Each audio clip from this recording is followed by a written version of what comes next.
ನಾವು ಜಮೀಲ್ ಅಹ್ಮದ್. ಇದು prime news India ಮತ್ತು ಸಂಚಾರ್ ಟೈಮ್ ಕ್ರೈಮ್ ನ್ಯೂಸ್ ಇದೆ. ಬರ್ರಿ ನೋಡೋಣ ಇವತ್ತು ದಿನ ಏನು ಸಮಾಚಾರ ನಡ್ತಾ ಇದ್ದಾರೆ. ಇವತ್ತು ನಮ್ಮ ದೇಶ ಭಾರತ ಒಳಗೆ ಒಂದು ಸಮಾಚಾರ ನಡ್ತಾ ಇದೆ. ಯಾವುದು ಮಂದಿರ ಇದೆ, ಯಾವುದು ಮಸೂತಿ ಇದೆ. ಮಸೂತಿ ಒಳಗೆ ಏನೇನಿದೆ, ಶಿವಲಿಂಗ ಇದೆ, ಏನು ಫವ್ವಾರ ಇದೆ, ಏನೇನಿದೆ. ಥ್ರೂಔಟ್ ಇಂಡಿಯಾ ಒಳಗೆ ಇದ ಸಿಚುವೇಶನ್ ನಡ್ತಾ ಇದೆ. ನಮಗೆ ಭಾಳ ನಾಚಿಕೆ ಬರ್ತಾ ಇದೆ. ಯಾಕಂದ್ರೆ ಇನ್ನು ನಮ್ಮ ದೇಶದ ಎಕಾನಮಿ ಏನಿದೆ ಮತ್ತು ದೇಶ ಒಳಗೆ ಯುವ 30 crore ಯುವಾಸ್ ಅವ್ರಿಗೆ ಜಾಬ್ ಇಲ್ಲ. ಅವ್ರು ಏನು ವಿಚಾರ ಮಾಡ್ತಾ ಇದ್ದಾರೆ, ಅವ್ರದ್ದು ಎಜುಕೇಷನ್ ಕಂಪ್ಲೀಟ್ ಆಗಿದೆ, ಎಲ್ಲ ಕಂಪ್ಲೀಟ್ ಆಗಿದೆ, ಮತ್ತು ಅವ್ರಿಗೆ ಜಾಬ್ ಇಲ್ಲ. ಮತ್ತು ನಮ್ಮ ದೇಶ ಒಳಗೆ ಇದು ಗೌರ್ಮೆಂಟ್ BJP ಗೌರ್ಮೆಂಟ್ ಒಳಗೆ ಒಂದು ನಡ್ತಾ ಇದೆ. ಮಂದಿರ ಯಾವುದು, ಮಸೂತಿ ಯಾವುದು ಇದಕ್ಕೆ ನೇಮ್ ಚೇಂಜ್ ಮಾಡಬೇಕು, ಹೆಸರು ಚೇಂಜ್ ಮಾಡಬೇಕು. UP ಒಳಗೆ ಎಷ್ಟು ಹೆಸರು ಚೇಂಜ್ ಮಾಡಿ ಅವ್ರು ಏನು ಹೇಳ್ತಾರೆ. ಅವ್ರು ತಾಜ್ ಮಹಲ್ಗೆ ಕುತುಬ್ ಮಿನಾರ್ ಹೇಳಿದ್ರೆ ಅವ್ರು ಒಪ್ಕೋಬೇಕು, ಕುತುಬ್ ಮಿನಾರ್ಗೆ ಅವ್ರು ಲಾಲ್ ಕಿಲಾ ಹೇಳಿದ್ರೆ ಎಸ್ ಅಂತ ಹೇಳಬೇಕು. ಇಂಥ ಸಿಚುವೇಶನ್ ನಮ್ಮ ದೇಶ ಒಳಗೆ ಬರ್ತಾ ಇದೆ. ಈಗ ಮುಂದೆ ಬರೋದ ಪೀಳಿ ಏನು ಮಾಡಬೇಕು, ಏನು ವಿಚಾರ ಮಾಡಬೇಕು, ಏನು ಸಿಚುವೇಶನ್ ನಡ್ಕೊಂಡು ಹೋಗ್ಬೇಕು, ಇದು ಬಹಳ ಕಠಿಣ ಕಾಣಿಸ್ತಾ ಇದೆ. ನಮ್ಮ ದೇಶದ ಮುಂದೆ ಏನಾಗಬಹುದು, ನಮ್ಮ ದೇಶ ಒಳಗೆ ಇದ ಪರಿಸ್ಥಿತಿ ಇದ್ರೆ ನಮ್ಮ ದೇಶ ಎಲ್ಲೇ ಹೋಗ್ತಾ ಇದೆ, ನಮಗೆ ಭಾಳ ಆಶ್ಚರ್ಯ ಬರ್ತಾ ಇದೆ ಮತ್ತು ನಾಚಿಕೆ ಬರ್ತಾ ಇದೆ.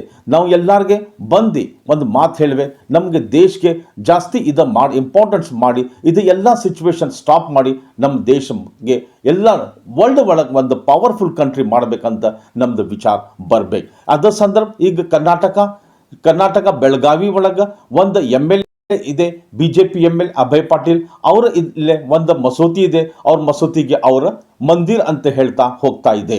ಮತ್ತು ಅವ್ರು ಏನೇನು ಹೇಳ್ತಾ ಇದ್ದಾರೆ, ಯಾಕೆ ಹಿಂಗೆ ಹೇಳ್ತಾ ಇದ್ದಾರೆ, ಅವ್ರ ಮೇಲೆ ಕರಪ್ಷನ್ ಚಾರ್ಜಸ್ ಇದೆ. ಏನು ಇವ್ರು ಸ್ವಲ್ಪ ಮಂದಿ ಹೇಳ್ತಾರೆ ಇದು 40% ಕಮಿಷನ್ ಗೌರ್ಮೆಂಟ್ ಇದೆ, ಇದರ ಒಳಗೆ ಇವ್ರು ಏನೇನು ಮಾಡಕತ್ತಾರೆ, ಏನೇನು ಸಿಚುವೇಶನ್ ಬರ್ತಾ ಇದ್ದಾರೆ ಅದನ್ನು ನೋಡ್ಬೇಕು. ಅವ್ರು ಅಲ್ಲೇ ಕಾಂಪ್ಲೆಕ್ಸ್ ಒಳಗೆ ಇಟ್ಕೊಂಡು ಇದು ಮಾತಾಡ್ತಾ ಇದ್ದಾರೆ, ಹಿಂಗಿದೆ ಹಂಗಿದೆ. ಅದರ ಜವಾಬ್ ಅವ್ರದ ಉತ್ತರ ಭಾಳ ಸ್ಟ್ರಾಂಗ್ಲಿ ಕೊಟ್ಟಿದ್ದಾರೆ. Congress senior and powerful and famous ex-MLA and leader Ramesh ಕುರ್ಚಿ ಅವರು ಪ್ರೆಸ್ ಮೀಟ್ ಅವ್ರು ಕರೆದಿದ್ದು ಎಲ್ಲ ಸಿಚುವೇಶನ್ ಏನಿದೆ ಎಲ್ಲ ಹೇಳ್ತಾ ಇದ್ದಾರೆ. ಅವ್ರದ್ದು ಮಾತು ನೋಡಿ ಹೆಂಗೆ ಹೇಳಿದ್ದಾರೆ ಅವರು ರಮೇಶ್ ಕುರ್ಚಿ ಅವ್ರು ಎಲ್ಲ ಏನೇನಿದೆ ಎಲ್ಲ ಓಪನ್ ಮಾಡಿಬಿಟ್ಟಿದ್ದಾರೆ. ನಮ್ಮ ದೇಶಕ್ಕೆ, ನಮ್ಮ ನಾಗರಿಕವ್ರಿಗೆ ಇದು ಎಲ್ಲ ಬಿಟ್ಟು ಒಂದು ಅಂತ ಹೋಗಿ ಒಂದು ವಿಚಾರ ಮಾಡಿ ನಮ್ಮ ಭಾರತ್ಗೆ ಎಲ್ಲ ಇಂಪ್ರೂವ್ ಮಾಡಬೇಕು ಅಂತ ಅವ್ರು ಹೇಳ್ತಾ ಇದ್ದಾರೆ. ಬರ್ರಿ ನೋಡೋಣ ರಮೇಶ್ ಕುರ್ಚಿ ಸಾಹೇಬ್ರ ಏನು ಮಾತಾಡಿದ್ದಾರೆ, ಏನೇನು ಕ್ವಶನ್ ಅವ್ರಿಗೆ ಕೇಳ್ತಾ ಇದ್ದಾರೆ, ಅವ್ರು ಹೆಂಗೆ ಅವ್ರ ಆನ್ಸರ್ ಕೊಟ್ಟಿದ್ದಾರೆ. मैं Jameel Ahmed, prime news India और संचार टाइम क्राइम न्यूज़ के खास बुलेटिन में आज हम यहाँ पर कर्नाटका के शहर बेलगावी में और एक मशहूर और मारूफ कांग्रेस के MLA ex-MLA जनाब रमेश कुर्ची साहब के घर में मौजूद हैं, जो एक प्रेस कॉन्फ्रेंस के तौर पर यहाँ पर आए हुए हैं. जिस तरह इस मुल्क हिंदुस्तान में मंदिर, मस्जिद, शिवलिंग, फव्वारा और मस्जिदों में मंदिरों के आसार ढूंढने का काम इस गवर्नमेंट के दौर में चल रहा है और हुकूमतें और पूरे प्रशासन यहाँ तक कि अदालतें भी इस काम के पीछे पड़ी हुए अपने हर काम को छोड़कर. बड़ी अफसोस की बात है, आज एक हिंदुस्तान डेमोक्रेटिक कंट्री है जो दुनिया में के अंदर मशहूर है, मगर ऐसे कंट्रीज़ में कुछ सियासत को लेकर, अपनी कुर्सियों को बचाने के लेकर हिंदू मुस्लिम का कार्ड खेला जा रहा है. ये बहुत ही शर्म की बात है. अब हिंदू मुस्लिम में कई मज़हब इस मुल्क में है, लेकिन एक नया मज़हब चालू हुआ है जिसे सियासी मज़हब कहा जाता है, जो इस वक्त BJP इस्तेमाल कर रही है. इसके बारे में आपका क्या ख्याल है? देखिए, आप भी सभी जानते हैं कि बहुत कुछ मैं बोल चुका हूँ, लेकिन इतना ये सियासी मामले में सियासी जो सब्जेक्ट रहे तो हम बोल सकते थे, लेकिन उनके पास वो कुछ नहीं रहा. आज जो है सिर्फ ये जो हिंदू कार्ड के ऊपर, हिंदू लोगों को बहकाने के ऊपर जो काम कर रहे हैं, या मुस्लिम लोगों को बहकाने का जो काम कर रहे हैं, ये सियासत के लिए ठीक नहीं है. इस देश को बचाना है, इस देश को अखंडता रखना है, इस देश को अमन से रहना है, तो ये सभी छोड़ना चाहिए. डेवलपमेंट हर नागरिकों को जो सुविधा उपलब्ध कर देना है, उसमें जो असफल हुए हैं उसमें अभी भी 1.5 साल बचा है. जल्दी करिए, लोगों को न्याय दीजिए, बस यही हम चाहते हैं. अभी जो कर्नाटक की स्थिति है, विधानसभा के इलेक्शन में आ रहे हैं, आपके प्रेसिडेंट हैं कर्नाटका कांग्रेस के और वर्किंग प्रेसिडेंट जो मशहूर और मारूफ शख्स है जो सतीश झारकेवाली हैं, इनकी जो उम्मीदें हैं, और बेलगावी डिस्ट्रिक्ट एक बहुत बड़ा क्षेत्र है जिसमें 18 MLA रहते हैं, इसके बारे में आपकी सोच क्या है? मेरा सोच, जो कार्याध्यक्ष सोच, वही मेरा भी सोच होगा कि उनका जो सपना है कि बेलगाम ज़िले में 12 सीट तो कम से कम आना चाहिए। वही सोच लेकर उन्होंने जो दिन रात जो काम कर रहे हैं उसके साथ हम भी हैं। हम ये कोशिश करेंगे बेलगाम ज़िले में 12 सीट और बेलगाम ये जो सिटी में बेलगाम तालुका में जो 3 सीट है, बेलगाम साउथ, नॉर्थ और जो ग्रामीण, ये तीनों सीट लाने के लिए हमारा कोशिश रहे। अभी जो हाल में बीजेपी का एमएलए अभय पाटिल बेलगावी में जो शांति एक मानी जाती थी बेलगाम बहुत सालों से, उसमें एक शांति को भंग करने की कोशिश की है कि मस्जिद, शाही मस्जिद को मंदिर का नाम देने की कोशिश कर रहा है। ये शख्स आखिर है कौन और इसका मज़हब क्या है और ये चाहता क्या है? देखिए, जो माजी या अभी जो एमएलए अभय पाटिल जी, ये तो साउथ का एमएलए हैं। इन्होंने 10-12 साल से तो एमएलए का जो इनका तजुर्बा है, इन्होंने अपना एरिया छोड़ के बेलगाम शहर में रामदेव गली के उस बोर्ड में जाकर, जहाँ पर जाने के लिए भी कार भी नहीं जा सकता, ऐसे एरिया में जाकर वो मस्जिद का जो सर्वे करते हैं, ये देखने के बाद तो मैं हैरान लगता हूँ कि इनको ये जगह इनको कैसा मालूम पड़ा, किस लिए मालूम पड़ा, या कुछ तो ढूंढना है या ये बेलगाम का माहौल बिगाड़ना है, ये सोचने के लिए। लेकिन ऐसा नहीं है। जहाँ तक हम ये सोचते हैं कि ये सिर्फ एक पॉलिटिकल गिमिक है। ये पॉलिटिकली एडवांटेज लेने के लिए आज हिंदू कार्ड उन्होंने वापस, क्योंकि आप बाबरी मस्जिद गिरने के बाद जो राम मंदिर का जो इशू शुरू हुआ, आज तक ये गए साल ख़त्म हुआ, आज इनको दूसरा कार्ड चाहिए।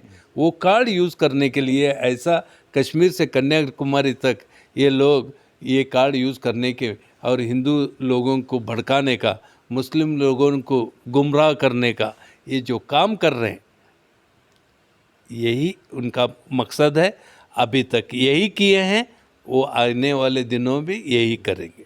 एक आखिरी सवाल सर, जो जिस तरह से उन्होंने कॉम्प्लेक्स बनाया वहाँ पे कुछ चार्जेस लगे हैं सतीश जारकेवाली की तरफ से, वहाँ पर 13,000 के किराए को 20-30 हज़ार 40,000 एक कंप्यूटर की कीमत बढ़ाकर दिखाई गई है। ये सब जो भी करप्शन और इनको 40% की गवर्नमेंट भी कहा जाता है, 40% कमीशन की, क्या इस तमाम चीज़ों को छुपाने के लिए इसने शाही मस्जिद का मुद्दा उठाकर लोगों का माइंड डाइवर्ट करने की कोशिश कर रहा है?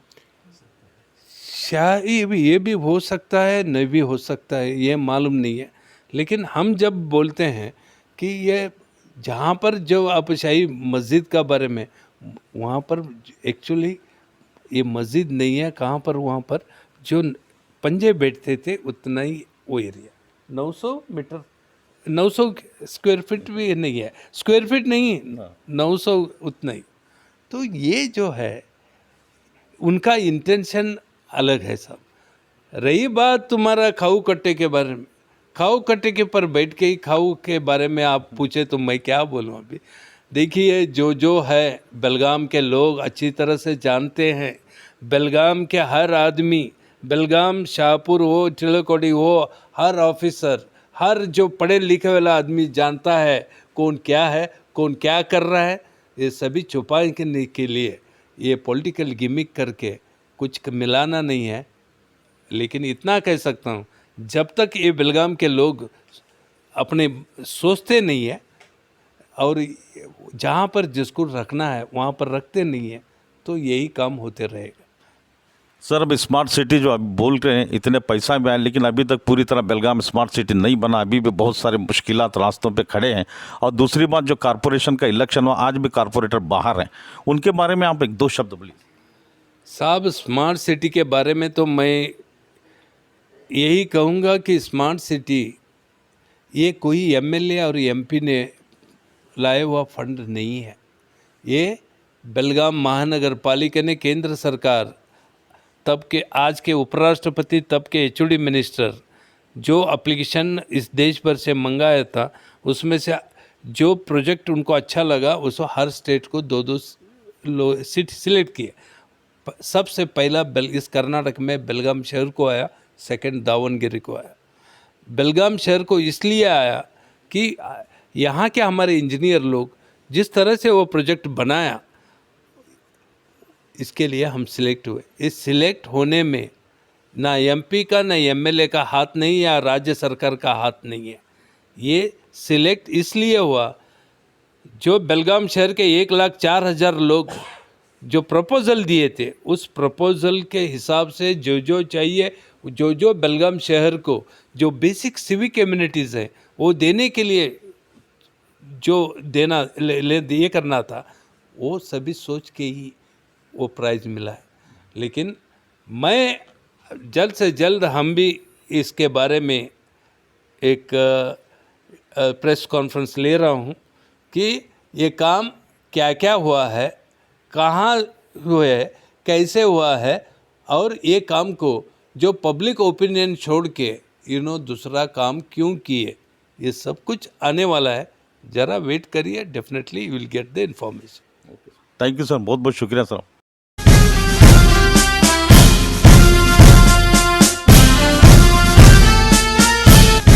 खबरों को प्राइम न्यूज इंडिया पर देखने के लिए चैनल को सब्सक्राइब कीजिए, बेल आइकॉन को क्लिक कीजिए, लाइक और शेयर करना